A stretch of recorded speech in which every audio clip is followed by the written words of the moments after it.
Miarabantsika rehetrarehetra izay mahita ity vidéo ataoko androany ity iresakitsika eto mahakasika ny tantaran'ny gitara. Tadio fa mety hanampy be anao amin'ny fianaranao sy ny fampitomboanao ny fahaizanao gitara, ny fahalalanao ny tantarany.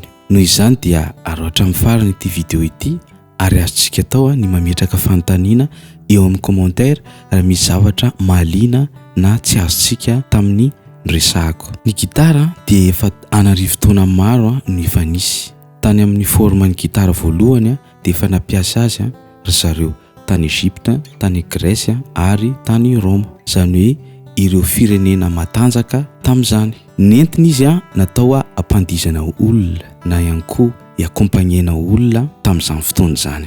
Nanomboka tamin'ny moyen âge nefa dia nisy ny fanatsarana. Ny nalaza tamin'izany dia nisy ny gitara 4 cordes, misy ny 5 cordes ary nisy tamin'izany ny 6 cordes. Ilay gitara modèle 6 cordes no nalaza satria io no lasa fampiasa sy normarana hatramin'ny androany. Ary nanomboka teo dia lasa ampiasaina foana ny gitara amin'ny mozika folk, mozika klasika sy ireo mozika malaza izay re tamin'izany fotoana izany. Tamin'ny taonjato fahavalo ambin'ny folo dia ny gitara klasika dia instrument iray anisan'ny lamaody ary fisintomana olona tany Eropa. Ireo mpamorona isan'ny nampalaza azy ohatra dia teo ry Fernando Sor, teo ihany koa i Moro Giliani izay mpilalao klasika anisan'ny fanta-daza tamin'izany fotoana.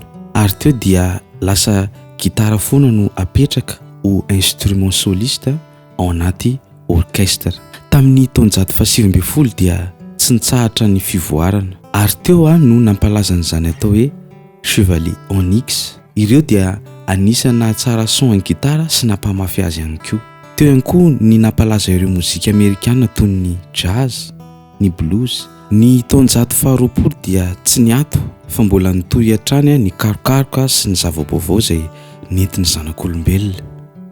Ny gitara elektroakoustika dia niamarivana tamin'ny taona 1970 ary ireo musicien mpilalao jazz sy country no tena nampiasa azy indrindra tamin'izany. Ilay gitariste américain antsoina hoe Les Paul dia namorona micro sy amplificateur izy mba hanatsarany ny gitara akoustika tamin'ny taona 1970. Izy ihany koa avy eo no namorona gitara anisan'ny voalohany indrindra tamin'ny taona 1970. Dia nitohy hatrany izy ireo nanatsara ny son sy ny design ary nitohy namorona micro izy hatrany amin'ny micro à double bobinage. Dia nahita izany ireo mpitantana ny société Gibson dia niara niasa izy ireo dia nisy ny Gibson Les Paul hatramin'izao androandroany izao.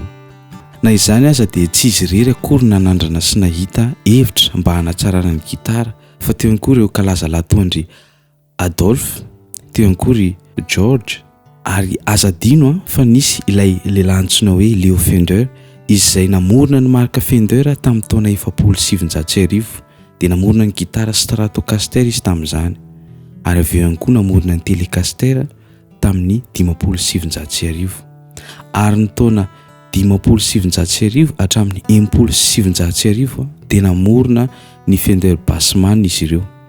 Dia ireny no nitohy hatramin'izao andro iainantsika izao. Ankehitriny dia efa tsy azo sarana amin'ny olombelona intsony ny gitara. Efa tafiditra anatin'ny fandaharana any ampianarana.